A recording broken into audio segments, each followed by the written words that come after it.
You know, I've spent a lot of time thinking about thinking, not in some abstract philosophical way, but in a practical sense. How do we actually know when we understand something? Because here's the strange thing.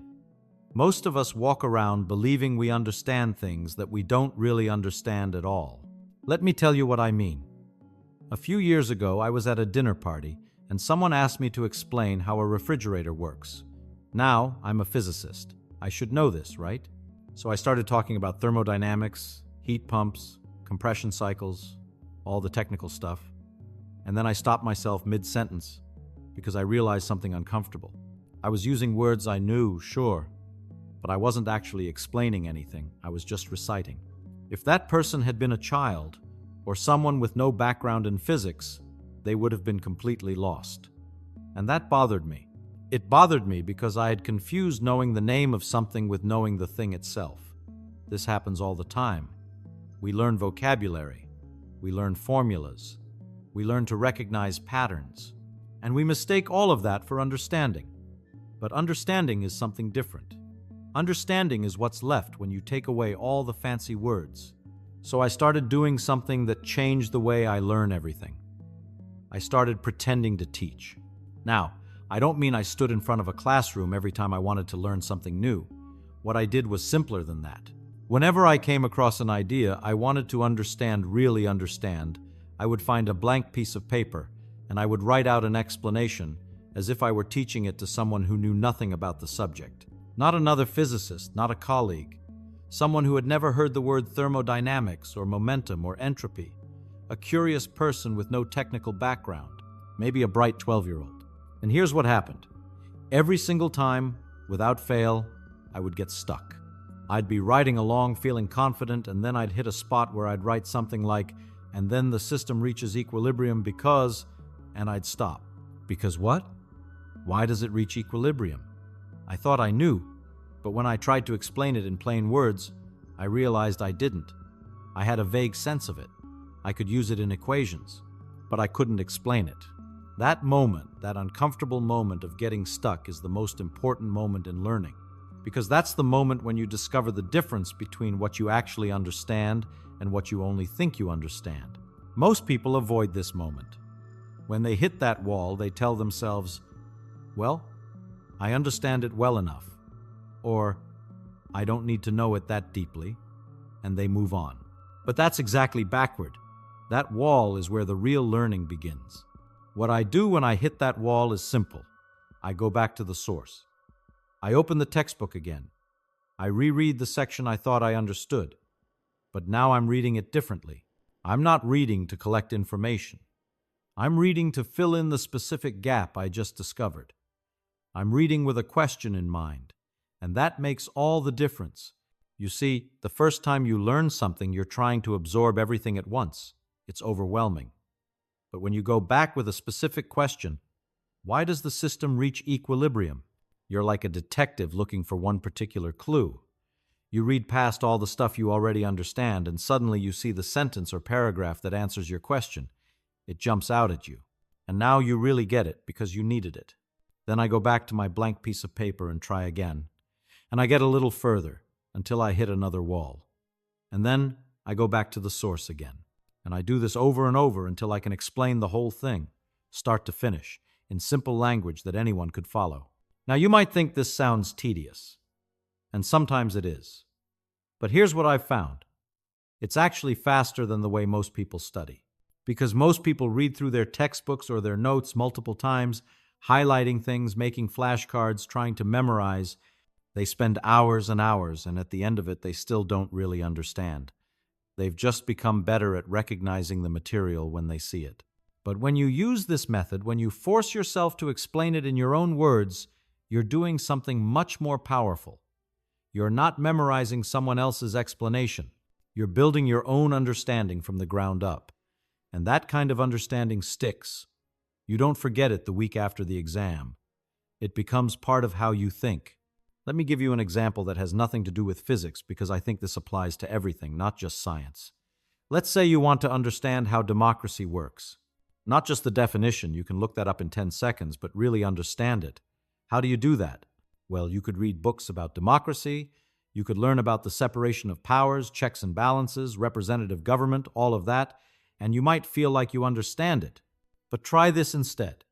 Take out a blank piece of paper and explain to an imaginary person why democracy tends to work better than dictatorship, not using political buzzwords, not quoting the founding fathers.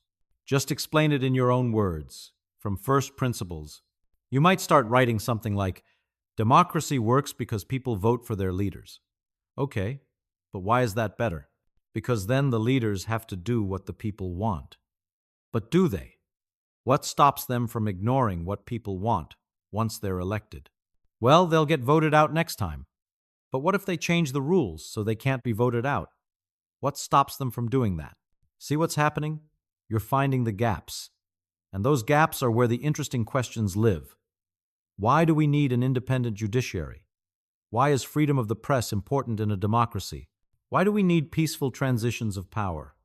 These aren't just abstract ideas, they're solutions to specific problems that you discover when you try to build up the concept from scratch. And when you go back and read about democracy now, after you've struggled with these questions yourself, everything makes sense in a way it didn't before. You're not just memorizing facts about democracy. You understand why it's structured the way it is. This is what I mean by the difference between knowing the name of something and knowing the thing itself. Knowing the name is easy. Knowing the thing requires work. But it's the kind of work that actually gets you somewhere. Now, there's another piece to this that I think is crucial. When you're explaining something in simple language, you can't hide behind jargon. Jargon is useful. Sometimes it's a shorthand that lets experts communicate efficiently.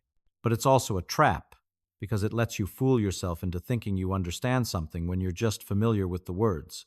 I'll give you an example from my own field. In quantum mechanics, we talk about wave function collapse. Students learn this term. They use it in equations. They can pass exams on it. But ask them to explain what it actually means, what's really happening physically, and most of them can't, because they've learned to use the term without ever building a real mental model of what it represents. The same thing happens in every field. In medicine, doctors talk about idiopathic conditions. Do you know what idiopathic means? It means we don't know what causes it. But it sounds much more impressive than saying we don't know. In business, people talk about synergy and optimization and leveraging core competencies. What do those phrases actually mean? Often, nothing very specific. They're just comfortable words that let you avoid the hard work of precise thinking. When you force yourself to explain something without jargon, you can't do that. You have to actually understand what's going on. And if you can't explain it simply, that's a sign. It's a sign that you don't understand it as well as you think you do. Now, I should tell you, this is humbling. When I first started doing this seriously, I was shocked at how many things I thought I understood but actually didn't. I'm a physicist. I've won awards. I've taught at universities. And yet, when I sat down and tried to explain basic concepts in simple language, I found holes in my understanding all over the place. But that's good. That's the point. The goal isn't to feel smart. The goal is to actually be competent. And competence comes from being honest with yourself about what you know and what you don't. There's something else I've noticed about this way of learning. When you understand something deeply enough to explain it simply, you start to see connections you didn't see before. You start to notice that the same basic principles show up in different contexts. The way a refrigerator works isn't really all that different from how an air conditioner works or how a heat engine works. They're all just moving energy around using the same basic ideas. And once you really understand those basic ideas, you can figure out new situations without having to memorize every specific case. This is what people mean when they talk about first principles thinking, though I don't love that phrase because it sounds fancier than it is. It's just understand the basics really well and everything else gets easier. I used to have students come to me and say, "Professor Feynman, I've read this chapter 3 times and I still don't get it." And I would ask them, "Have you tried writing out your own explanation?" Usually they hadn't. They thought reading was learning. But reading is just the first step. Understanding comes from engaging with the material, wrestling with it, trying to reconstruct it in your own mind. Sometimes they'd say, "But I don't know enough to explain it yet." And I'd tell them, that's exactly why you should try to explain it. Because trying to explain it is how you find out what you don't know. You don't wait until you understand something to explain it. You explain it in order to understand it.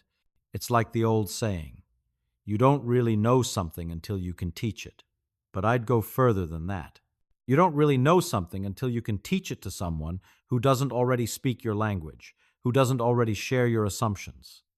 That's the test. And here's what I find beautiful about this. It works for everything, not just academic subjects.